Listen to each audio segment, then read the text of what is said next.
AITA for not forgiving my sister after she cut me out of the wedding I paid for? I am 32 years old, and I work as a senior accountant for a mid-sized firm here in Chicago. Almost a year ago, something happened that basically destroyed me completely, but at the same time, it made me realize many things about my life and the people I thought I knew. The issue is that my younger sister, Madison, was getting married. I, who literally raised her since she was a baby, was not invited to her wedding. Yes, you read that right. The girl I fed, clothed, and drove to school every day for years told me I could not go to her wedding because it would be uncomfortable for our parents. Our parents, who by the way abandoned us when I was 10 and she was barely 2, appeared out of nowhere 6 months before the wedding as if nothing had happened. I guess I should start at the beginning. When I was 10 and Madison was 2, our parents decided their dream of starting a business in California was more important than us. I do not remember exactly how the conversation went since I was a child, but I do remember perfectly the day they dropped us off at my paternal grandparents' house in the suburbs and said they would be back soon. They never came back. Well, not for 22 years at least. My grandparents, who were already older, around 65 and 68 I think, suddenly found themselves raising 2 little girls on a fixed income. They were amazing, honestly. They did the best they could with their Social Security checks and savings, but they passed away when I was 18 and Madison was barely 10. My grandfather passed first from a sudden heart attack, and my grandmother followed about a year later basically from a broken heart, according to what the doctor told me, although officially it was congestive heart failure. So there I was, having just turned 18, trying to finish my senior year of high school, while suddenly facing the court system to become the legal guardian of my 10-year-old sister because there was no one else. Our parents were still missing, or rather, they did not care enough about us to return even when they were notified that their own parents had passed away. I had to get a part-time job at a coffee shop while finishing school. Then I took another job at night cleaning corporate offices downtown. I slept maybe 4 hours a day, but Madison needed to eat, needed clothes, and needed school supplies, and we needed to pay the property taxes and utilities to keep the house. I postponed going to a 4-year university at first because I could not pay for my education and support her at the same time. You know how expensive tuition is. For years, it was basically just the 2 of us against the world. I drove her to school and went to all her parent-teacher conferences, even though technically I was her sister. The teachers were understanding. I helped her with homework, cooked dinner every night, and taught her everything a mother should teach her. When she navigated her teenage years, I was the one who explained everything to her. When she had her first heartbreak, I was the one who held her all night while she cried. When she graduated from high school, I was the one there screaming her name louder than anyone in the bleachers. Eventually, I managed to take night classes at a community college and then transferred to get my degree in accounting when I was around 26, landing the decent job I have now with good benefits. However, every financial decision I made was with Madison in mind first, ensuring she had everything I never had. The relationship between us was amazing, or so I thought. We were more than sisters, we were best friends. We were everything to each other. She FaceTimed me almost every day when she moved to study graphic design at a university in another state. She told me everything about her classes, her sorority sisters, and her dates. When she met Tyler, her boyfriend, well, at that time her boyfriend, I was the first person she introduced him to during Thanksgiving break. Tyler seemed like a solid guy, around 26 years old. He worked in marketing for a tech company, and you could see he really loved Madison. I liked him. He treated her with respect, and that was the only thing that mattered to me. Everything changed about a year and a half ago when our parents out of nowhere decided it was time to reconnect with their daughters. They appeared one day at Madison's apartment door. I do not know how they got her address. I guess it is not that hard with online databases these days. They arrived with expensive flowers, apologies, and this whole story about how their startup had failed at first, but then succeeded, and so on. They claimed that they always thought of us, that remorse was eating them alive, and all that nonsense. Madison called me super excited, literally crying with happiness, saying that Mom and Dad had returned, that they wanted to know us again, and that they wanted to be a family. I obviously did not feel the same. I mean, these people abandoned us. They were not there when my grandfather passed, when my grandmother passed, when I worked double shifts to pay for Madison's braces, Or when she was sick and I spent entire nights in the emergency room with her because she had pneumonia and we were terrified of the hospital bills. They were not there for any of that.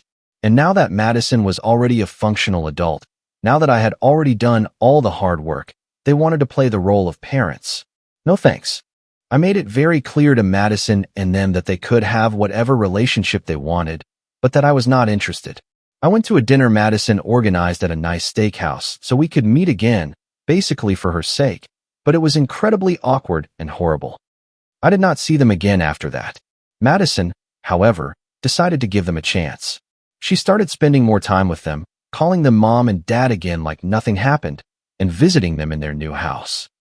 By the way, it was a massive property in a gated community, so I guess their business did succeed eventually. Good for them. I tried to be understanding. It is her decision, and it is her life.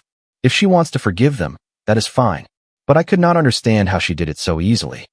Every time we spoke on the phone, she mentioned something about mom and dad taking her shopping or to brunch. I just changed the subject because it hurt me. It made me angry. I do not know. It was a mix of many emotions that even I could not process well. About 6 months after they reappeared, Madison called me super excited to tell me that Tyler had proposed, and she had obviously said yes. I was happy for her, genuinely happy. I loved her very much and wanted her to be happy. She asked if I could help her plan the wedding, and I said yes, of course, whatever she needed.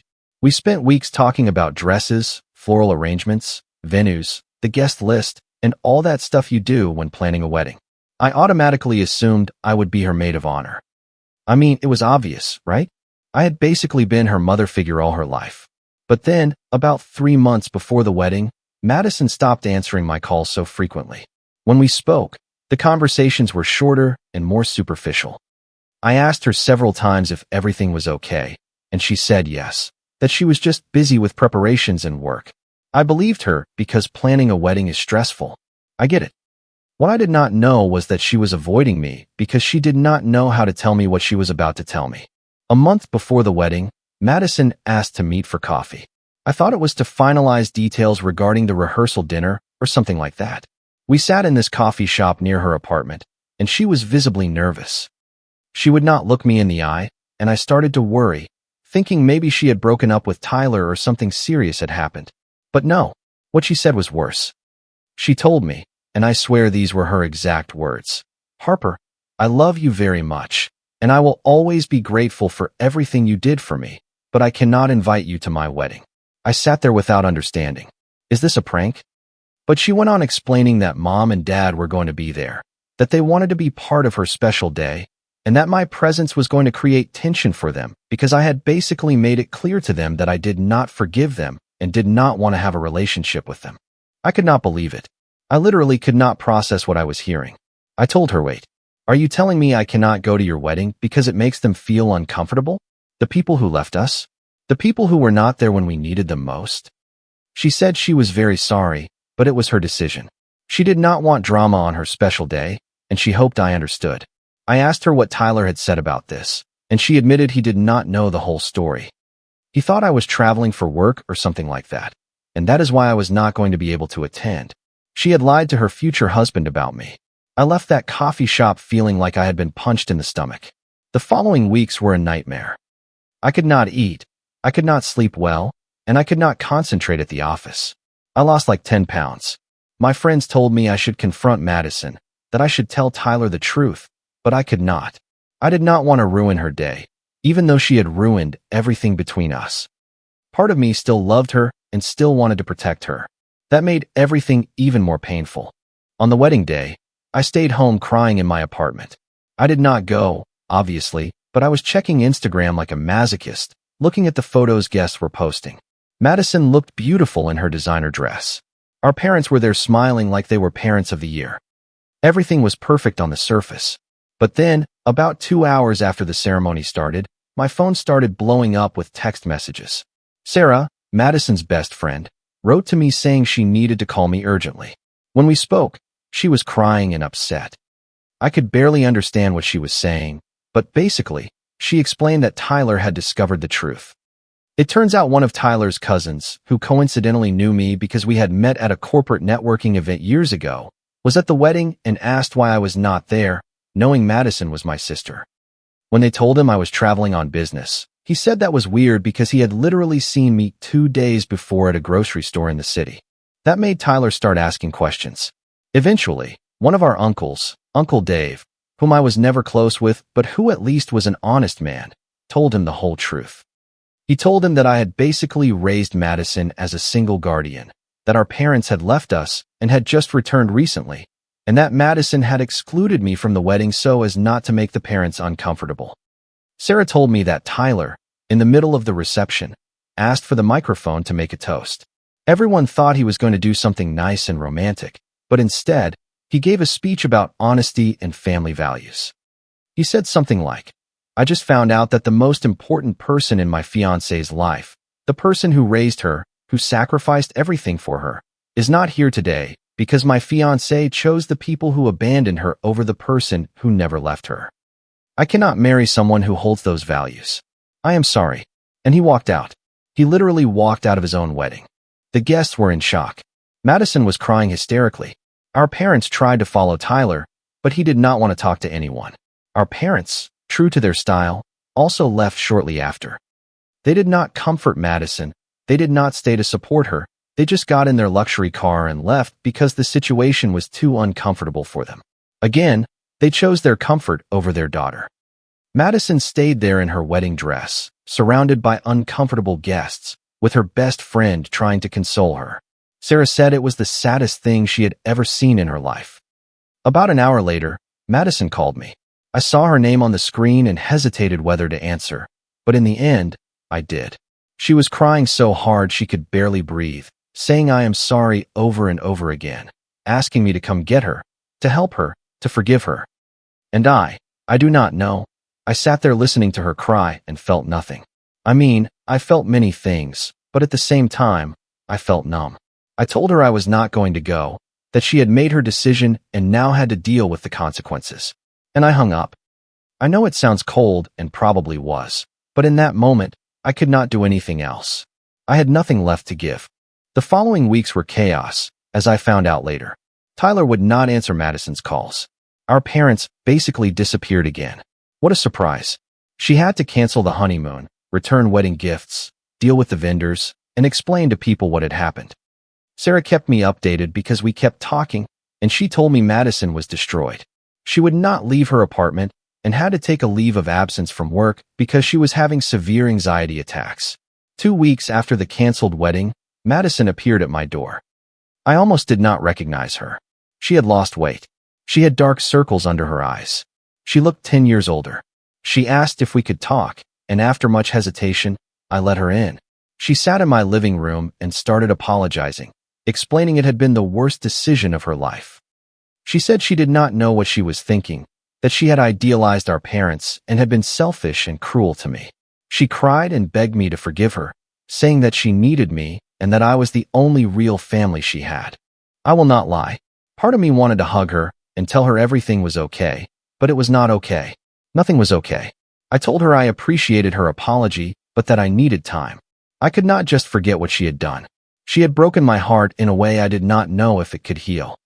I told her I had felt completely invisible, as if all those years of sacrifice had not meant anything. She understood, or at least said she understood, and left. She promised she would give me the space I needed, but hoped that someday we could fix things. About 2 months passed without us talking.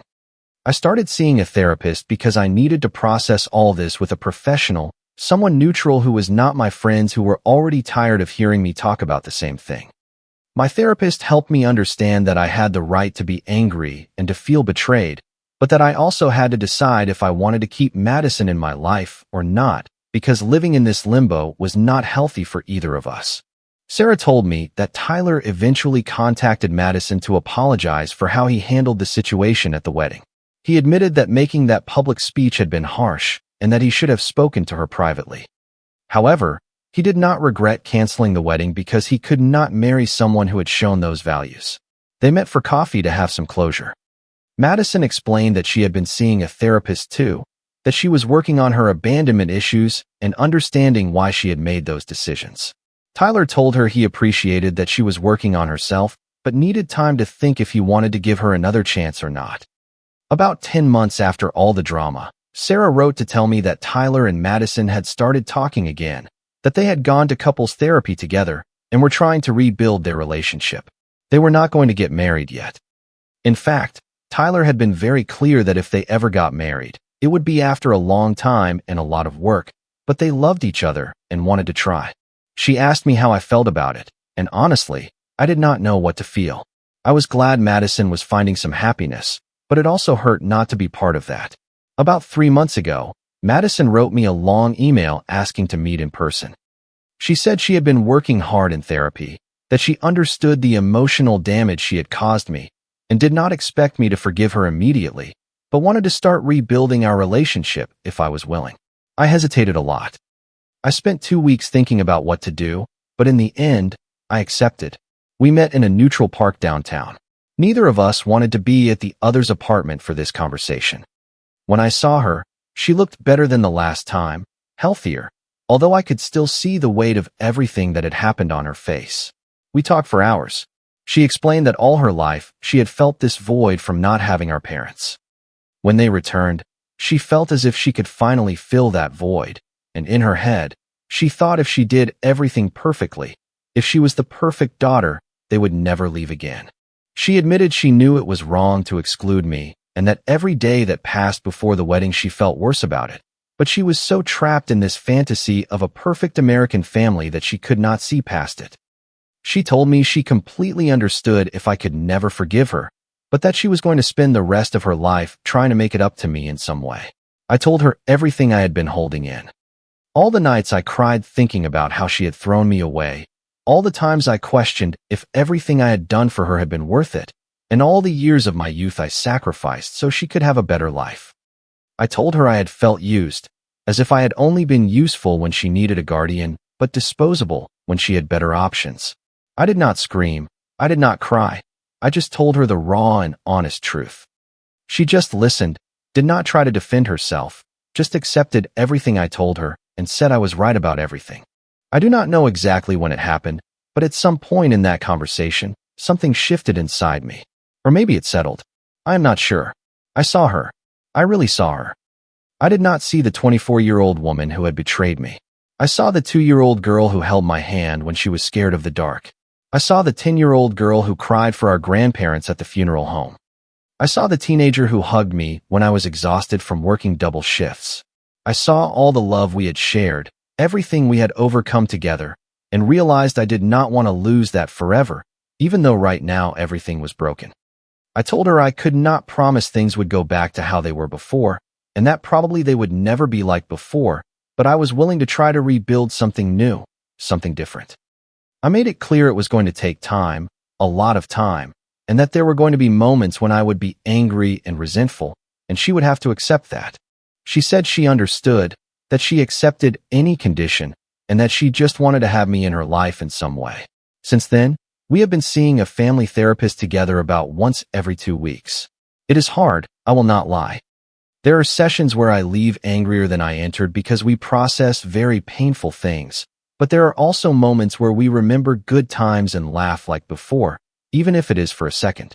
Tyler and she are still together. In fact, he called me a month ago to apologize to me too for not having investigated more about our family situation before. He said he should have known his girlfriend's family history better. I told him it was not his fault, that Madison had lied to him, but I appreciated the gesture. Our parents, of course, disappeared again, as I found out through some distant relatives. They moved to another state a few months ago. They said something about a new business venture in Florida. They did not say goodbye to Madison. They did not give explanations. They just left. She says it does not hurt as much as she thought it would.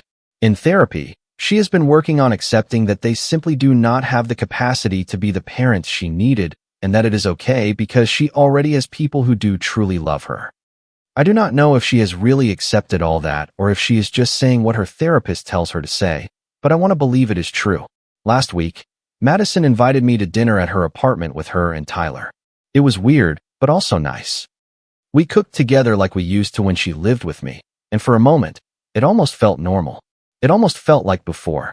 Almost. Tyler is good to her. That I can see, and I can see she is trying to be a better person, to be more aware of her actions and how they affect others. She asked me if she could start calling me more often again, and I said yes.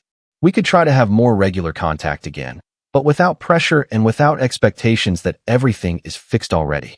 I do not know what will happen with us in the long run, honestly. I do not know if I will ever be able to trust her completely like before. I do not know if I will ever be able to forget the pain of not being at her wedding, of being excluded from one of the most important moments of her life. But what I do know is that despite everything, despite the pain and the betrayal and everything horrible that happened, she is still my sister. She is still that little 2-year-old girl who needed me. Only now she is an adult who made a terrible mistake and is trying to amend it. I guess that has to count for something, right? Yesterday, she sent me a text message that said, "Thank you for not giving up on me. I know I do not deserve it, but I am grateful anyway." I did not answer immediately because I still do not know what to say. I am still processing everything. There are still days where I wake up angry about what happened, but I think eventually I will answer her. I think eventually we are going to be okay, or at least we are going to be better than now. It is not going to be the fairy tale ending where everything is fixed perfectly and we are best friends again. But maybe, just maybe, we can build something new over all these broken pieces. And that, for now, is enough to keep trying. Comment. It's heartbreaking when the people we sacrifice the most for are the ones who let us down. However, your worth is never defined by someone else's inability to recognize your value. Setting boundaries is not an act of malice, but a necessary step to protect your mental well-being. True forgiveness is a journey that begins with acknowledging your pain instead of burying it. We must remember that second chances are not obligations, but gifts that must be earned through real change. It takes immense strength to look past betrayal and still see the human being behind the mistake. Relationships can sometimes be rebuilt from the ruins, but the foundation must be honesty and respect. You deserve to be surrounded by people who celebrate your presence rather than diminish it. Prioritize your peace above all else, and trust that time will bring you the clarity you need.